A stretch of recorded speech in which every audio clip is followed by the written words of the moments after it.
Hey, everybody, and welcome back to another exciting episode of the Bod Squad, the show where we talk about streaming technology. This is episode 292 on June 22, 2022. I am Clyde, and today I am joined by Matthew Ross. Hello, everybody. And Jimmy Trammell. Hey, guys. How's it going? I watched last week's show. And I just want to start out. I've got notes. Oh. Really? I'm kind of disappointed, guys. Uh-oh. What did we do? You had an episode without me and complete carte blanche to throw whatever shade you wanted, and all you could come up with is you're all jealous of me. Is that what I thought we said we're really happy to be your therapist, even though you're not here. No, what I heard was you were jealous of me not caring. He's jealous of my hair, and Mike was. That's right. Yeah. I had the beard envy. You're right, guys. You aren't mean enough. I can get that anytime. I just look in the mirror and I'm jealous. Thanks for covering for me while in my some semi-planned absence. How was your trip, sir? The trip was good. We made the house was way bigger than I had planned. It was way more convenient. Literally, the main highway that we used to go everywhere ended at our front door. Wow. So everywhere we wanted to go, we just took the same street and just back and forth. There was an awesome bar, the Brass Rail, which was within walking distance, made a bunch of connections with the local bands and people. And the best part, as we're going through the official, all the pictures of Turtle Days in Churubusco, the pictures, the official ones on the Turtle Days Facebook page, and then in a bunch of the different groups. I am in almost every single one of those pictures. We are all in a lot of them. Willie made it into one, but I am in so many people's pictures. It's funny. Which is a complete success. We made it into more consecutive pictures than I'd argue than any of the locals. So wow, good job. It's kind of like Where's Waldo, but looking for Clyde. Oh, there he is. It's funny. And yeah, it was good. We're looking forward to a bigger and better next year. We've got some groundwork laid. I think next year, the turtle races may be live streamed. Oh. So, yeah. Look forward to that. But well, I had last week I had weeks before I've been having this dentist issue. Right after the show last week, I went to the dentist again and then had a weekend, and I was at the dentist again yesterday, and I will be at the dentist again next Tuesday. It's just been dentist fun for me. So I don't want to get too deep into it because nobody wants to hear about that, but that's been occupying a lot of my life. And sleeping off Novocaine. Yeah, I'd say, why don't you just go back there and just say, hey, pull them all. That way I never have to do this again. Well, they only pulled one. No. Other than that, not a bad long weekend. Some of that was not by my choice, but that's good. I had a long weekend. Should we talk about news? Yes. Let's talk about news. We're going to start off with Mark Zuckerberg and his new prototypes he's showing off of his future headsets for the Meta headsets. Apparently, he went ahead and got out all the various prototypes of the various new versions of the Meta headset that he and his team are working on, trying to drum up some excitement about what's to come. Some of these headsets look pretty... I would actually say pretty awesome. The one with the 2 Noctua fans on top of it blowing down on it, I think personally is very like nerdy tech level stuff. You go reach up to adjust it and it nicks your fingers. The good news is they're not Noctua fans. They're not spinning that fast. That's okay. But the thing is, he's got these, so we haven't yet seen what is the next generation of what these headsets are going to look like yet. We don't necessarily know all the details, but we've heard a lot of things from these. In particular, he's aiming to get what he calls the VR Turing test, which scares the hell out of me. This VR Turing test is you basically getting into VR to a point where you don't realize you're in it. Yeah. Okay, so that, you know what that's called? The beginning of the Matrix? No, it's called reality, because you're already in the virtual. How many layers deep can we? That you can't. That's it. The next awesome game for VR in VR is you, a guy in VR making VR goggles. See, right now, how many layers? That's where the meta name comes in, because if you're going into another level of VR from the one that you're currently in, that you can't leave, that's literally meta, right? Yeah, I don't know about these guys. I mean, of course, I think I've said on the show before, virtual reality, at least in its current implementation, and maybe Meta will, and Mark Zuckerberg might come up with something that'll make me change my mind here. But current implementation, I mean, I bought my daughter a set of the... you got the Oculus. Or they changed the name, or they called Meta. Yeah. Now they're the Meta Quest. Okay. Quest. So I bought her a pair of those. I put it on for a few minutes, right? Because that's about all I could stand to wear it, right? But current implementation, virtual reality, I don't get it, right? I mean, I get you put it on and it's kind of cool for a few minutes, right? But it's just a few minutes experience, right? It's nothing too immersive. It's not like sitting in front of your television and watching TV shows. At least for me, it's not, right?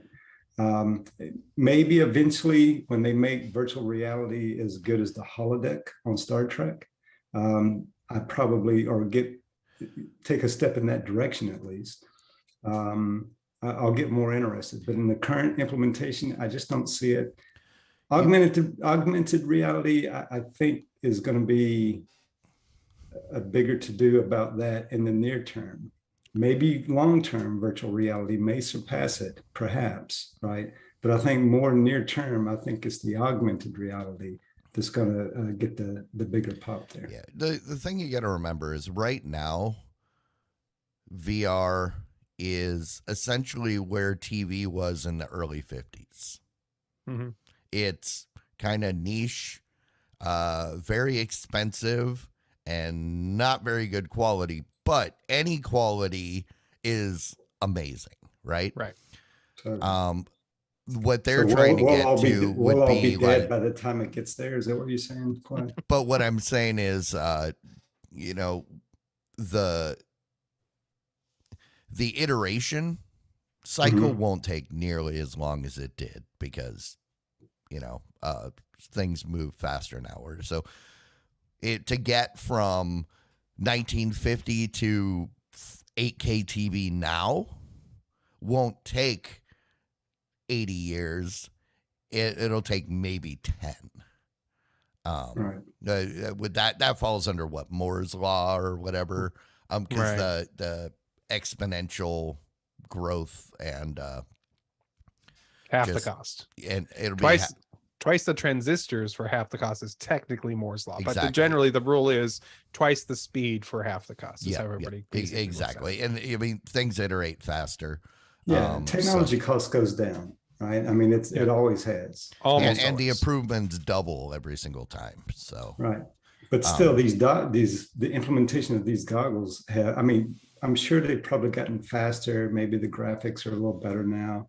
But I mean, you still got these big, massive, sweaty. But I mean, if you look at the pictures, and that's the thing, is the ones that he's showing off now are like half the size, half the weight.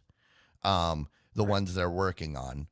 There's one that they talked about that they've got that would be closer to what you're looking at currently, would be too crazy and expensive for a consumer because it uses lasers that could be harmful. Lasers in your eye. But to your point, Clyde, so were 4K TVs when they first come out. Exactly. But so they've already got these goggles that are already better and lighter and smaller.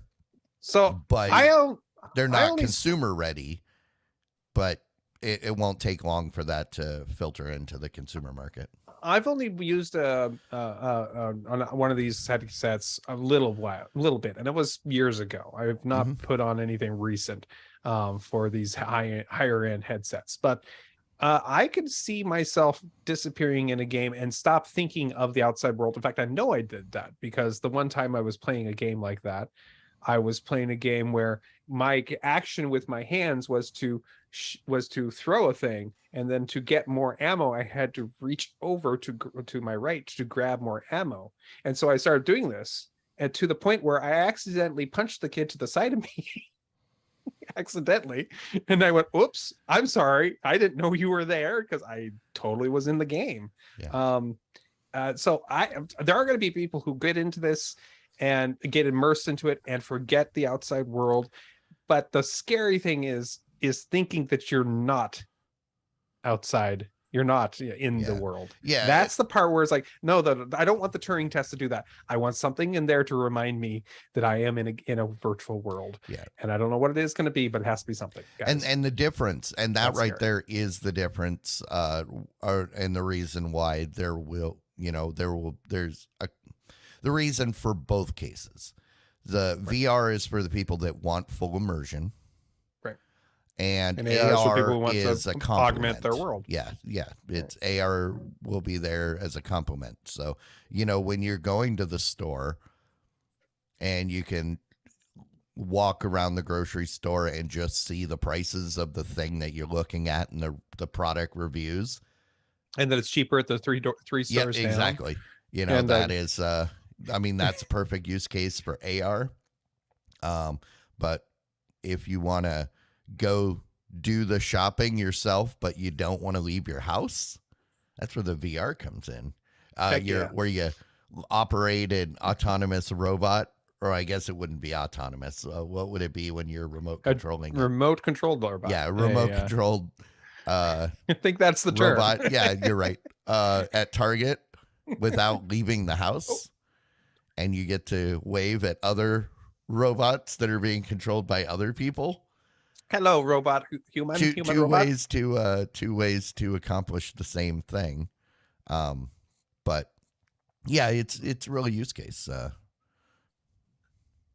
It's like saying, I will never want to, or, someone will never want to ride a motorcycle. So why make motorcycles? Right. And why do motorcycles? Why are people investing in motorcycle technology, adding ABS brakes and all these LiDAR and all these cool things that. I agree with that. I am excited about the technology. Yeah. My only complaint is the current implementation. Yeah, sure, but you start someplace. Look at Sure. I got I got no problem with this, but the current implementation, and let's face it, the current implementation has basically been out since 2015, right? So no, there have been massive upgrades visually due Well, to OLED they've- screens and resolution and stuff like that. The Screen door technology has gotten a little better, but it's still strapping those goggles to your Right. head. But yeah, I mean, but that's what I'm saying is the strapping the goggles to the head is part of the immersion. We've got to break out of that, though. No, that not for immersion, because in immersion you want to block out the entire world. That's why I was bringing up the difference between AR and VR. And see, that's two completely different things.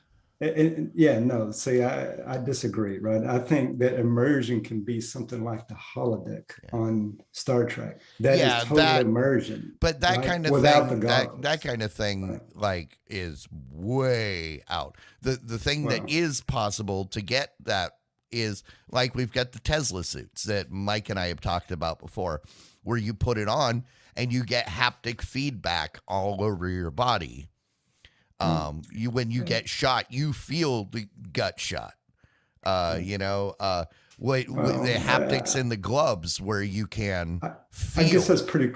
I guess that's pretty cool for games, right? But the thing is, I mean, I think we're not that far away because we can do green screen now to make it look. I mean, you're not directly in it where you see everything around it, but we can create the imagery to where it makes it look like you are there. And I don't think it's that far of a leap to make it so that it's all around you. And the reason I don't think that will ever be the norm is that requires physical space. You would have to have a space dedicated to that. Whereas with full immersion VR via suit and goggles, you could do that anywhere. You could have 20 people having completely different experiences in the same room. Whereas you would need 20 different rooms for 20 different people.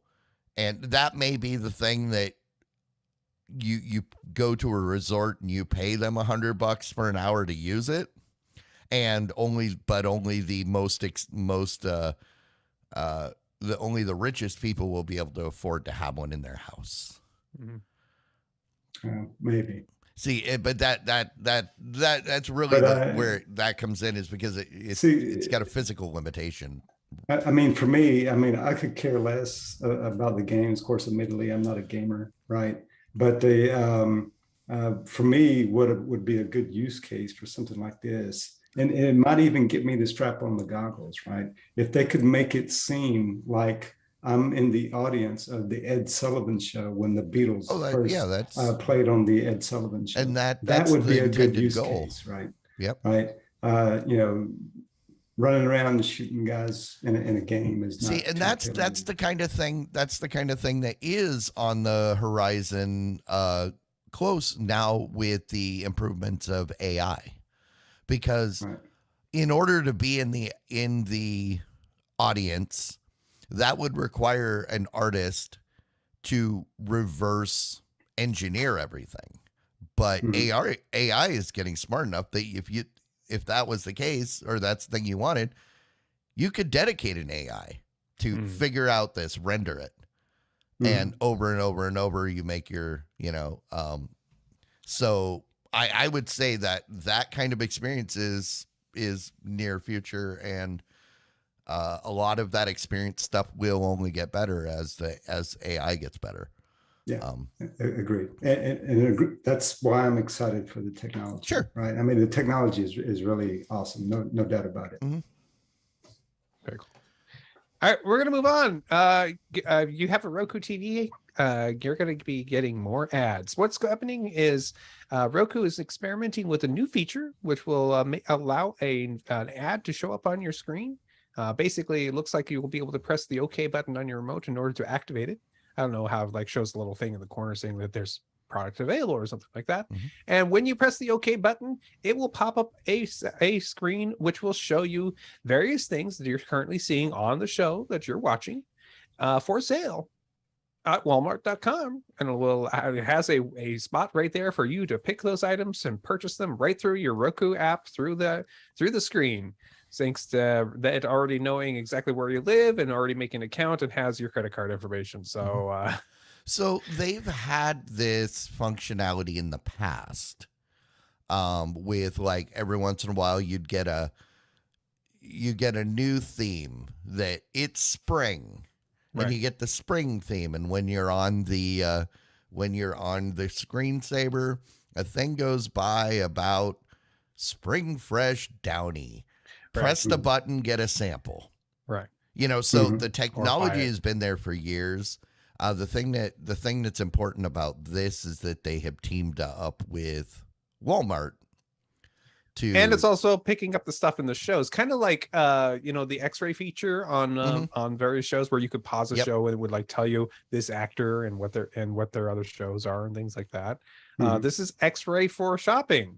On your show. I am not opposed to this as long as the ads aren't intrusive. So if it's pause it and then it shows you the ad featuring the thing in the screen like X-ray, that's great. If it is utilizing the current ads, like if you've used a Roku, on the main screen there's a section all the way to the right that is dedicated to ads. If it's functional in there, that's fine, because that's already an ad space that it's not obtrusive. Now, if the ads are popping up during the stream of something that otherwise wouldn't have any ads, we've got a problem. It looks like the current way of it is it actually shows a little button that shows up in the corner or on the bottom of your screen saying that there's a shoppable ad here. But that's my point, is if that's happening during, like, I pay for no ads in Hulu. If that starts showing up on Hulu, we're gonna have a problem. If it's showing up on the Roku channel, which has commercials, yeah, whatever. That is ad supported, that's fine. But it better not be inserted on stuff where I'm specifically paying not to have ads. That makes sense. I think this is Roku specific because it is Roku experimenting with it. Also, it is Walmart experiment specific only because right now Roku is working with Walmart with this, but they apparently are open to other vendors as well, offering these kind of shoppable ads. They were looking at other options, like they were making it possible for QR codes to pop up and things like that for you to possibly get things through that. So this is a better than that. This as we is know, way QR better codes because not exactly they've experimented with QR codes in the past on that side ad on the home screen. Yeah. And that's obnoxious because you have to then get out your device and you have to fiddle with your device, get it the going, right and camera that takes app. you out of the thing. Whereas just being able to click a button, that's simple. Well, I saw this story this morning on CNBC where they had the CEO of Roku on CNBC talking about that this morning. And one thing I'll say is the stock market like this. Oh, yeah. That's for sure. The stock was up quite a bit, well over 2% gain just in today's market. So Wall Street likes this feature. Yep. Absolutely. Very cool. We'll see what it looks like in the future, and we will complain about it bitterly if we hate it. So be prepared for that. Steam games, all that giant Steam library you have. If you have been hoping that you could play some of those games on different VR solutions, the company Nreal has just announced that they've got a new beta connection to make it so you will be able to play those games using their glasses. According to the article here, it does say that it is their 3D system called Nebula, but it also basically says it lets you play the games on a giant virtual display. So I'm not actually certain this is actually 3D. Also, not all games are working right now. A few of them are, like the Halo series is working on it, but not all the games are currently designed to work with this beta just yet. So I believe that it's a virtual screen. But it, technically would be 3D because it has depth. Because when you're virtual, there's the depth, which makes it 3D. Well, if it's a virtual flat panel, then it's not 3D if you ask me. Yeah. If it's actually 3D in a single porthole, that's cool. Yeah. I don't know. You know, I don't know how it's happening. I would love to somebody to let us know if this is like really awesome and totally 3D, or if it's literally a virtual flat monitor. Well, it's like that. All monitors are like that, right? I mean, they're all basically 2D. No, right? well, Yes. these are augmented reality glasses that you're wearing, which would bring it out, so it looks like it's in front of. If you have two different renders, one for each eye from a slightly different point of angle, you get the 3D effect. Yeah. If you are getting a virtual flat surface out there, then you're just seeing a flat surface like you're watching a movie. Yeah. That's does it do the 3D imagery like a 3D movie? If it does not doing the 3D imagery, good, cool, but okay, I think everybody could do this, guys. It's not that impressive. Yeah. Virtual monitor, though. See, to me, I think this technology in current implementation is a little bit more interesting, right? Just in current implementation, right? And I think this particular technology will take off better than the virtual reality that we talked about earlier. Yeah. Okay. I'm interested in seeing what this I want is. to see if it's actually the 3D or not. Either way, it's cool. I want to hear feedback. Like it's not 3D, but it is cool, or it's totally sucks. I want to hear what. I like this caveat here, which says Enreal admits that installing the beta release will require a bit of effort during the setup process. And the current, I just like the fact that, hey, you can do it. It's gonna be really hard, but you'll get it. I mean, because that'll weed out a lot of the casual people. Well, that just means they haven't figured out the No, hardware. it's beta. It's beta, and but that's the kind of thing that will weed out the people that are just like in it for the lulz, or that really hardcore want to work on it. Right. So yeah, I mean, there have been things where I've been like, hey, this is cool, I want to do it, and then I find out how hard it is to sideload this app onto this old phone, and I go, nah, I turns out I don't really care that much. I mean, guys who build their own gaming PCs would be able to do this. I build my own PCs, and I don't know if I want to do it. Well, it sounds like it's going to be a lot of work. I'm just saying it in general, maybe not everybody, right? But in general, that was my point. That was my point. Right. I think it'll work in their favor. Your console gamers, maybe not. Yeah. Right? They wouldn't want to mess with this, I would say. No, I mean, I spent hours figuring out how to mod an Xbox back in 2002 because it was fun, and that was a lot of work. Early on, it was a lot of work. But your console isn't running Steam very likely, unless you have a Steam Deck, which at that point, I don't know if this would work on a Linux box. So, well, that's all right. Disney Plus is offering a free musical concert. It's a special. It's going to be hosted live, another one of their live events on the Disney Plus platform. It's Harmonious Live, which is a feature of various live songs being sung from various Disney films, including recent Moana, Aladdin, Coco, and other songs, other movies. It's being hosted by, I do not know how to pronounce her name. Adina Midzel, I'm guessing. Adina. Okay. Adina. Yeah. Adina. I'm sorry, I don't know how to pronounce it. But anyways, Adina. This is another one of Disney trying to do their live streaming on the Disney Plus platform. I can't remember what was the other thing they did on that, but I didn't hear anything disastrous. Maybe. But no, Hamilton wasn't live. Definitely. No, I thought they did a live stage version that they recorded and played it, but it was but I thought they had an event on Disney Plus whatever. I may be wrong. I was going to ask what the other live event was too. I didn't remember. know what it was. Yeah. But whatever the case, it did actually, it must have gone off without a hitch. I know, oh, that's right. They're talking about the upcoming season of Dancing with the Stars. That was their first thing. It hasn't happened yet. So technically this is the first live thing, and it'll be on June 21st at 6 p.m. So, Pacific time, 9 p.m. Eastern. So if you're interested in seeing how good Disney Plus is at streaming live stuff, and hopefully you like Disney Tunes, this is your chance. And that was yesterday. They missed out. Yes, it was. They missed out. This should be Harmonious. Should be hosted by Mark Harmon.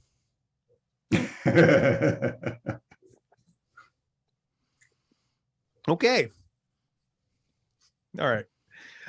Discord. We love Discord here. We have a Discord server. If you'd like to join us, you should come join us on our Discord server. It's lots of fun. Discord has a new feature that is making it easier for you to manage your server if you are trying to keep it clean of all the inappropriate adult conversations that sometimes are on the internet. Really not that big a deal, but it's a new mod. They call it the auto mod, which allows you to find a list of inappropriate things and automatically clean it up for you, making it so you are less likely to need the mods. Now that's kind of cool and all that, but more important is their advertisement for this has a chicken Voltron, which is hilarious. You should totally watch the little video for this because we'll watch it in the post show. Because I want to watch it, but it's gonna take over my PC. I love. I do love the sense of humor the guys at Discord have. They almost always are happy to poke fun of things and themselves a little bit. They're not too serious of people, but they do make a good product. So good job on those guys. Yeah. All right. Xbox guy, if you use the Xbox app on your PC or you were looking at the various games that are available for you to play, now the Xbox app will tell you how sucky your computer is. That's right. The app will actually decide, will give you a rating for the game that you're interested in playing, maybe installing, and will give you a little hint of how well it will play on your machine. So that way you bring up that game of Crisis 17 or whatever the recent version of Crisis is, and it'll say, no, you can't run it. They already have this in different incarnations. Because I know, like, trying to figure out if I could do VR. There was the app, and I know Steam has had some sort of thing like this before, but if it's just built into the installer, that's cool, I guess. It is extremely useful for people who are not into specs of PCs and looking up requirements and being able to get this thing that says, warning, the game you're looking at right now will not play on this PC. That's useful information if you're like, oh, but I wanted to play this game. I remember what that tool was, because there was a thing that you could already do that. The problem was it didn't always have the most up-to-date game definitions. I'm wondering if Microsoft may have just bought that. Because, I mean, that would be the smart play. You've got a thing that already exists. Just buy it and then apparently there was it to your library. So there's a third-party system mentioned in the story here called Can You Run It, which I've never heard of before. I think that's it. I think that's what I'm thinking of. But it does the same thing, but it's now built right into it. It doesn't say that they were bought by Microsoft. So if you want a third-party solution, you can still use the Can You Run It program, apparently. Which is cool. Can you run it? Can you run it? Can you dig it? I can dig it. Hey, LG's monitor. This is their new dual up monitor. This is the one I think we talked about very briefly. It is a 1080p or slightly larger monitor. No, it's not 1080p. It's no, it is. It's a 1080p doubled monitor, which is basically you take one 1080p monitor on the bottom, put another one right on top, and with with no bezel. Yeah, it's almost a square monitor at that point. I believe the ratio is 16 by 18. Yeah. which why don't you just go say 8x9? But that's besides the point. So this allows you to have a very tall more workspace monitor. It also, if you wish to, you can make it so it will work like the 2 separate screens or one large screen. And I personally think this is really cool, but I realize there's a big problem with it for me. The fact that it's $700? No. Oh. No. The fact that the problem for me, which I think is one of the selling points, but it's a problem for me, is I don't have that upper bezel to snap stuff to. Okay. It would be theoretically, it would be across the middle of this monitor. Right. And the fact that there is no bezel there is the selling point of this monitor. Right. Right. But I'm going to be doing 90% of the stuff on the bottom, and I want to be able to snap stuff to the top of what Windows recognizes as the top of the monitor. You can always just press the maximize button. It should stay on the bottom half. Yeah. Yeah, but the thing is, will this show up as one monitor or 2 monitors? I believe it has Windows? Both modes. I believe it has both modes. I wouldn't mind this as long as I have 3 of them. Because I want the stuff to my left and my right. Because I look at stuff out of my peripheral. Like when we're doing this, I can just kind of glance off to my peripheral and I can see the chat without having to, yeah. Okay. What's your big problem? 2 things. One, I know it's 18 by 16, so it's a little bit taller than it is wide. I wish so I would probably turn it at 90 degrees. First thing, because I would like a little bit more wide than tall, quite frankly. Second, I follow the ergonomics guidelines for when I sit on my chair, which means the top of my monitor is even with my eyes, and I look slightly down. I either have to get this monitor way down to do that, which means it's like at my keyboard level, which is interesting, or I have to live with the fact that the second half of the monitor is up high, and I have to do this sometimes, which will hurt my neck. And that's a good point, because if I wouldn't mind having another monitor up higher above my current monitor, but it would be angled. It would be angled because of, otherwise, when I glance up, I want to be looking directly on it. Right. And if it's completely vertical, then I'm going to be looking at it at a weird angle, and you get that, or, those LCD or these monitors aren't great when you're looking at them off angle. So yeah, no, I mean, and it is essentially 2 28-inch monitors, so it's slightly bigger than the monitor I have, and I'm imagining one more monitor stacked on top of this monitor, and I don't think I'm too close to be able to utilize that up if I can't angle it. I'd have to see it in person to really judge it, but I feel like there might be some ergonomic issues. No, I agree. I like the concept. Yeah, it's different than the regular mix that you might do with a monitor. I mean, I guess the one feature where you can do it in the mode where it's 2 monitors, right, stacked on top of each other, that's a plus, right? Otherwise, just putting 2 monitors on top of each other, making it one, would beg the question, well, why wouldn't I just buy an ultra wide and turn it sideways? Resolution usually, but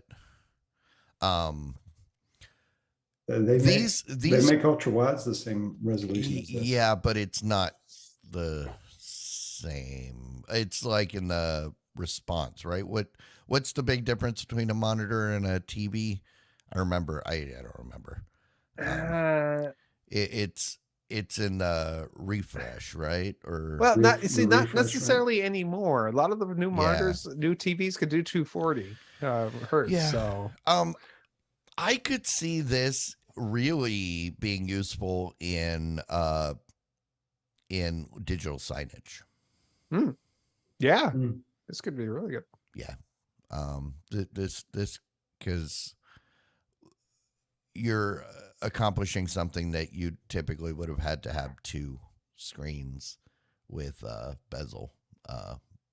But yeah, I'm interested.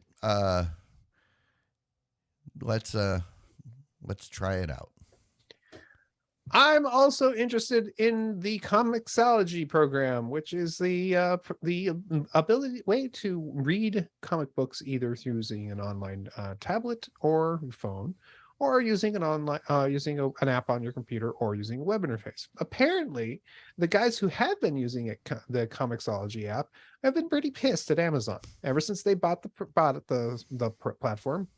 They've been slowly integrating it into the Kindle app. And by integrating it into the Kindle app, they've been basically breaking the old app. And now the old app is not even working as anymore. And Amazon has come back and said, oh, we're sorry. We're going to fix some of this. We realize we screwed some of this up. We're going to see if we can make it work better.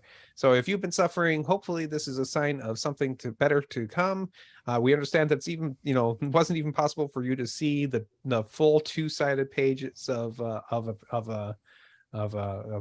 comic book open with the web app. Things like that have just been broken, and hopefully that these will be fixed for you in the future.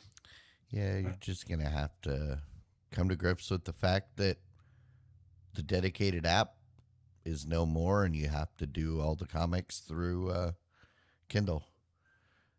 Feel the same pain that all of us Funimation users have been feeling for months as we were forced to go to Crunchyroll, which is a horrible, horrible, horrible platform.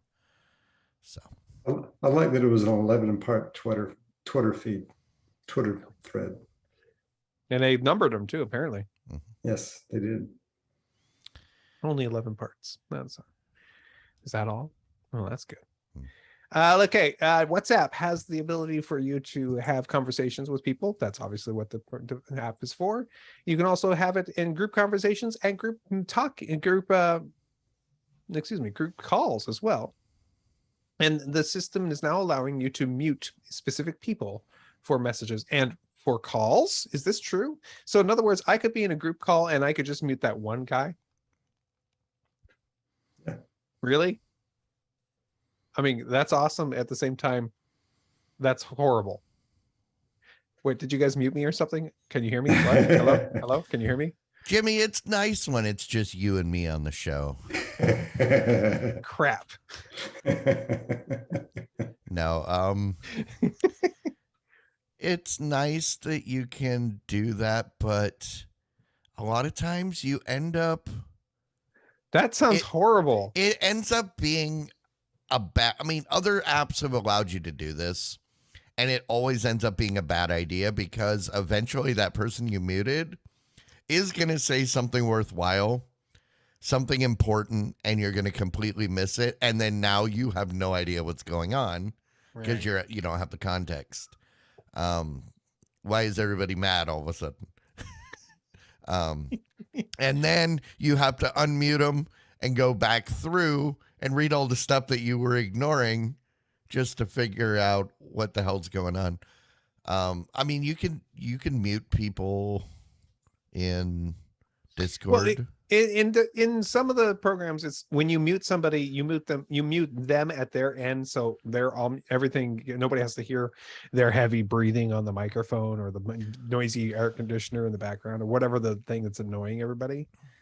So like on Discord, if we're in a meeting and I just can't stand the sound of Jimmy's voice, or I don't like the things that Wabbit is saying, I can click mute on them, and it just mutes them for me, not everybody else. That's could be problematic. But that's what I was saying. When you do that, it's problematic because they're still participating with everybody else, and then you quickly lose grasp on what's going on. As the server moderator, I can completely mute people. Because obviously you don't want to give that power to everybody because that power is rarely ever used responsibly. Just ask Wabbit when I tried to mute him as a joke, and I kicked him off the server. But that was an accident. That was a joke that went wildly wrong.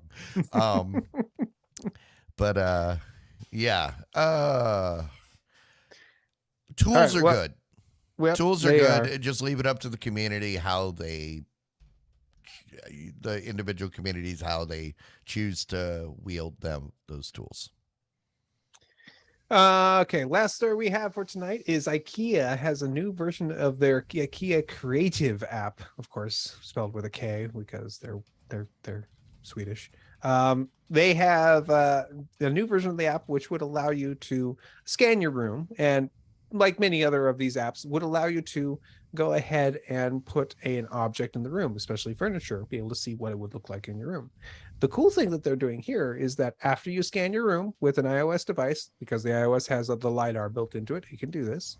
It will be able to generate a digital representation of your room and will allow you to virtually erase furniture in your room. So you can then place the furniture from IKEA's store into your virtual room and see what it would look like without all your stuff cluttering up the place. This is going to be used a lot. I really think this is going to be big. Yeah. Cool. It's cool technology, right? It is. This is your AR. This is like your AR done well. It's cool technology. I'm afraid to show this feature to my wife. Yeah, in a way, I'm kind of excited to show it to my wife because she's the kind of person that says, "Now let's move that over there." No, let's move it over there. I was like, okay, here we go. And let's move that over. I go ahead, do it virtually. It's fine. You do to your heart's content. That's fine with me. Go for it. Yeah.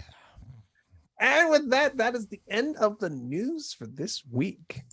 All right. Well, this brings us to the point in the show where we like to debase ourselves.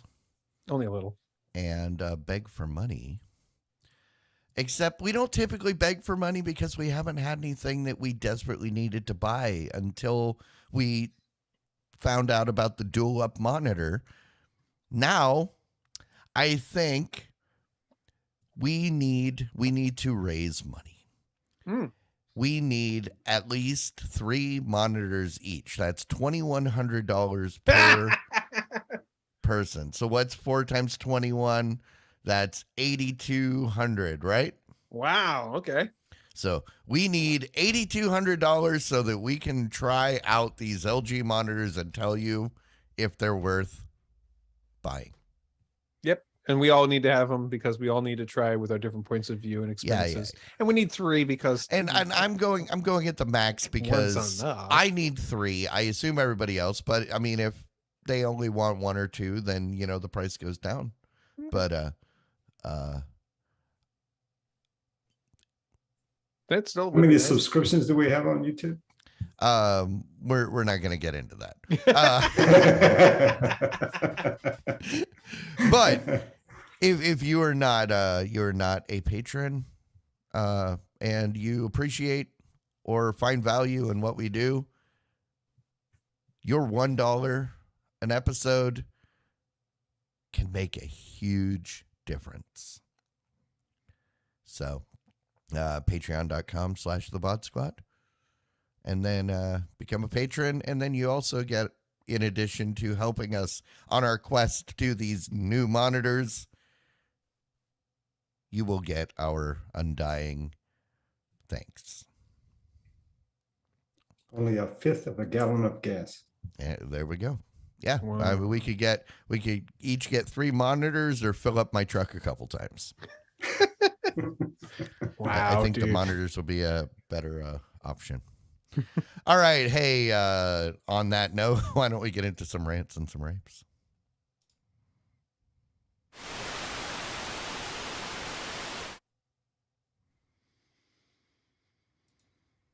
Okay, rants, raves.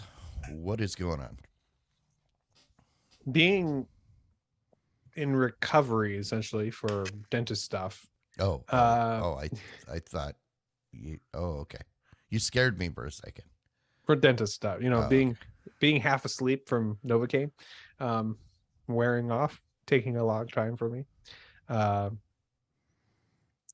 We ran out of things to watch on TV other than we've been watching the Obi-Wan, obviously, and I can't remember the other show we watched, but one thing my wife picked up is she's always into the procedurals. She likes a lot of those shows. One she picked up that she had not watched yet was one of the newer Dick Wolf shows, which is FBI.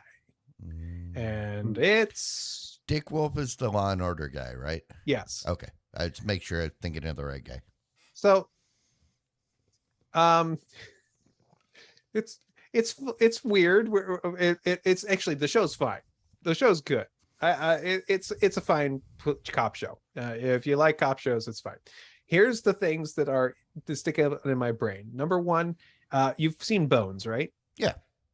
Okay. What was what the guy who is the FBI agent? No, not Booth. The main FBI agent, not Booth, but his partner, but not the first partner, not Sweets, the other guy who was always eating food. I can't remember his name. The British guy?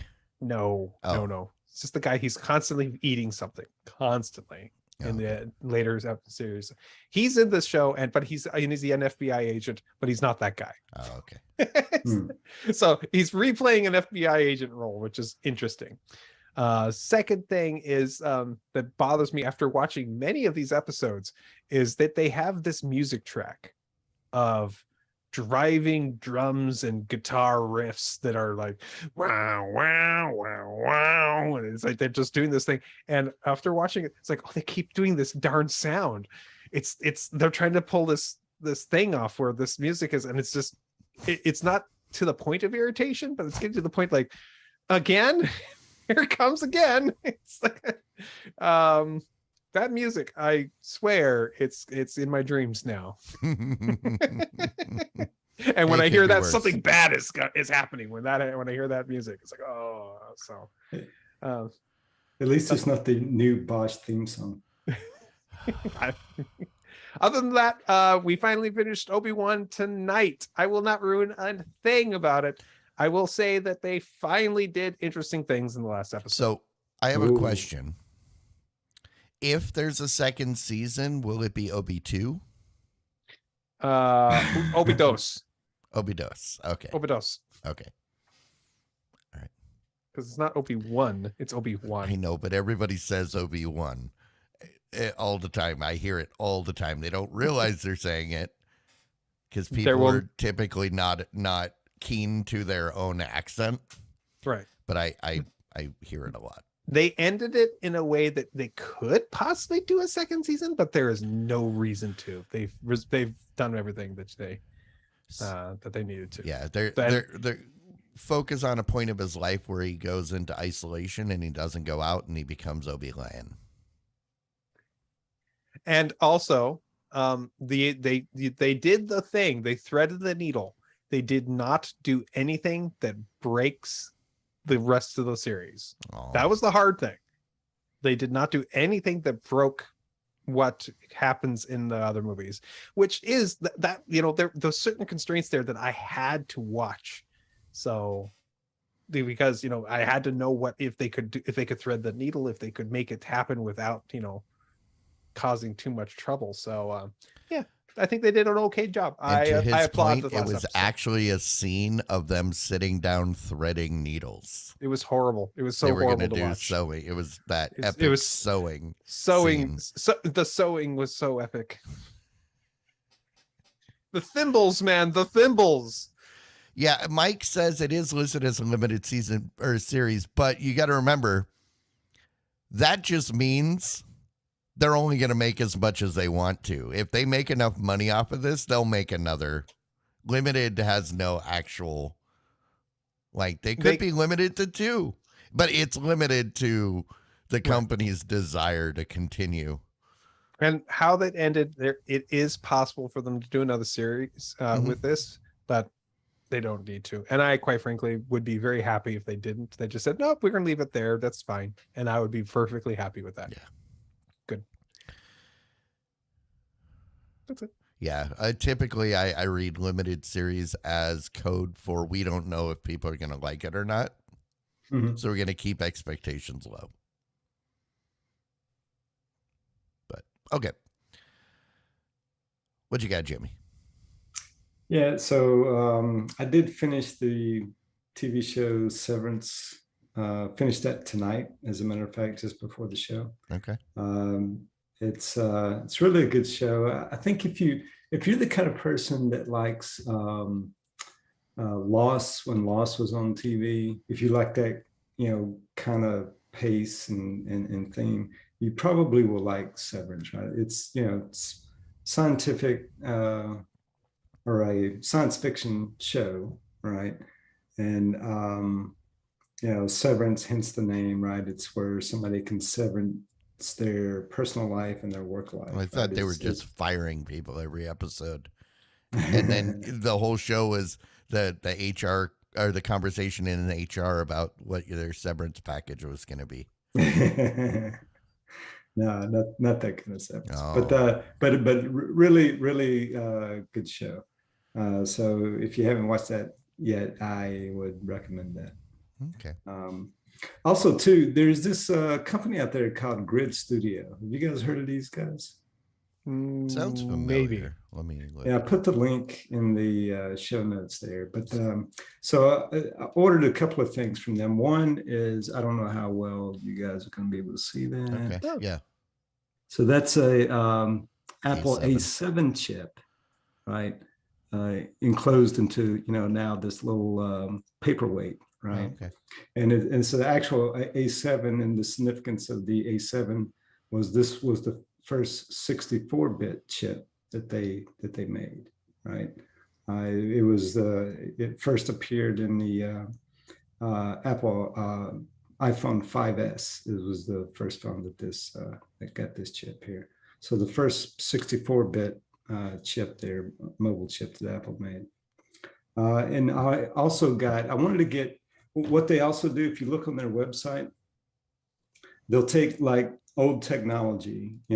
One of the things they had was like the original iPhone. You could get it and they tear it apart and they put it in a frame. All the components laid out and labeled in the frame, right? So it's really cool. And they do Android phones as well. They'll do other technologies like Game Boys and that kind of thing. Even the game controllers too. That they'll tear those apart and I can't think of a single phone that's notable enough that I want to have it deconstructed. Yeah, well, I mean, no, I'm just saying that's me. Yeah, yeah. I mean, some people are not, maybe quite that nerdy, but it's pretty cool, right? And just it's not a lot. This thing's not really expensive, right? But they do good work. I like it. And if you are a nerd like I am and like that kind of thing in your office, then maybe check them out. That's gridstudio.cc is the website if you want to go out there and check them out. All right. Rock on. I feel this makes me feel sad because this is like probably good technology that I don't know. This feels like the iPhone guy who 1? This feels like the guy. I know, but if it could still work, if it still works, that's something that's awesome. Yeah. But at the same time, because I have an iPhone 1 in one of my drawers, I think it's an iPhone. Just think of it. Rather than living out the rest of its life in its drawer, you could display it on your wall. Exactly. This is the taxidermy of tech. It's taxidermy. Yeah. It's the virtual hanging the deer's head on the wall. I don't like that. Sorry. It doesn't feel right to me. I like taxidermy. That's fine. I get it. But at the same time, I just feel like, man, that was a Game Boy. It was probably working before you tore it apart. I'm willing to bet they only tear apart stuff that isn't working. I would feel better if that was the case. It was just like you don't taxidermy an animal that's alive. You take the dead ones. Okay. That were in good enough shape that it's worth saving them. Yeah. So in other words, should I take my Game Boy out back and shoot it so I can get it hung on my wall? No, horrible. I'm just saying. Now imagine I just had a flashback to that George Harrison music video where all the taxidermied animals on the walls are singing and moving. I got my mind set on you. Watch that. It is just it's now you have all the various digital devices doing some chiptunes just for you. Chiptunes version of I got my mind set on you. Yeah. All right. Well, hey, I'm going to take this back to a beloved space-themed science fiction show. After years of waiting, the Orville season 3 finally is airing. It's boring. If I wanted to watch Star Trek, I would freaking watch Star Trek. The things that made the first season great, they kind of toned it down in season 2, which was okay. But they took this, at the end, they took this really serious turn. And I keep falling asleep in the first 3 episodes. So boring. And it's like, I think I kind of wish they had never come back, because it was a show I remembered fondly and I missed it. And now I kind of hate it. Oh, no, don't hate it. Enjoy season 1 and 2 and just be done with it. But I can't unsee the stuff that but on the brighter side, you remember the Motorola MA1? That was the Android Auto dongle that Motorola put out back in January. And it's been sold out forever. Well, they started carrying it at Best Buy. Oh. And it immediately sold out. Yeah. I finally got one. Oh, cool. I just happened to be looking at my email at the right time when the email came in from Best Buy saying it's in stock. And I had to not even think about it, just push the button. And I was already logged into Best Buy, so I was able to just go click, order. Hopefully I'll have it in about a week or so. The problem is, Android Auto, I only have it in the car that I currently can't drive because it needs a new engine. So,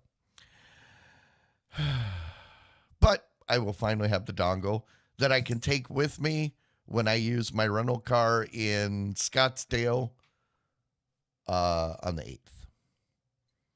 Yeah, I'm going to Scottsdale for Mad Monster Party, Arizona, which is the big horror convention. What date was that? It's the weekend of the 8th, July 8th. Okay. So 7th, 8th, 9th, I think I'll be there. Okay. Yeah, if you want to go hang out with Danny Trejo or Deborah Foreman or Sky Alabar, I'll be there. And then we can drive around in the rental car and test out this Motorola MA1. There you go. It's awesome. Or not. All righty. Well, that wraps up whatever we were trying to do this week. Thanks, everybody, for hanging out with us. If you're not here live, you're missing out. You get to participate in the chat. You get to submit titles that we will vote on in the post show. Yes, there is a pre and a post show that you will not get to experience unless you are here.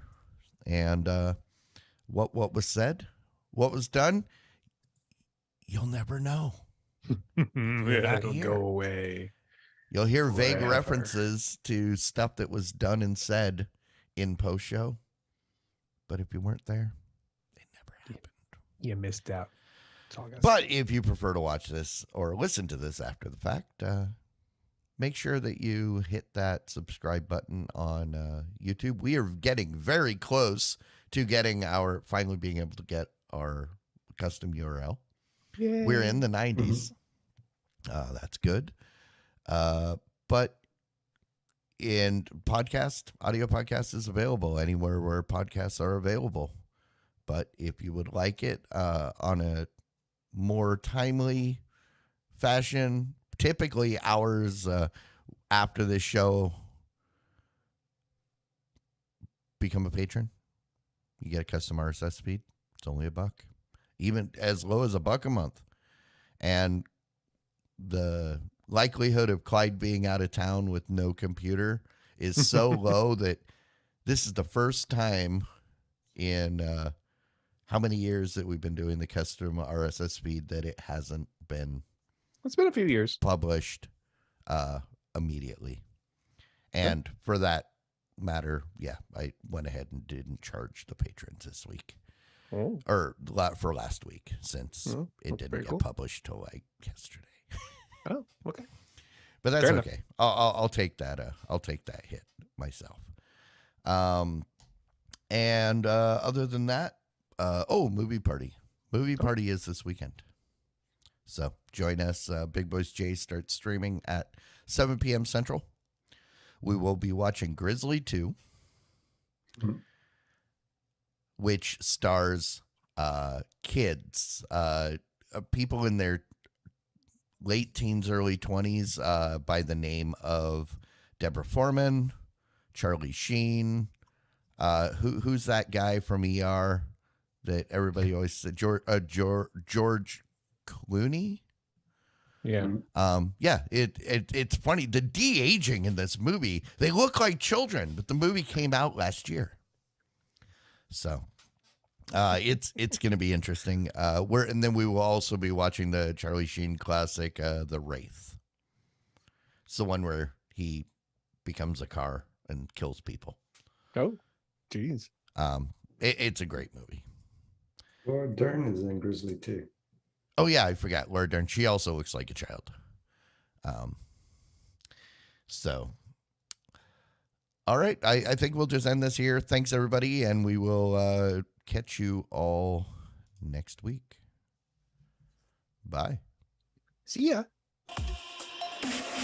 Diamond Club hopes you have enjoyed this program.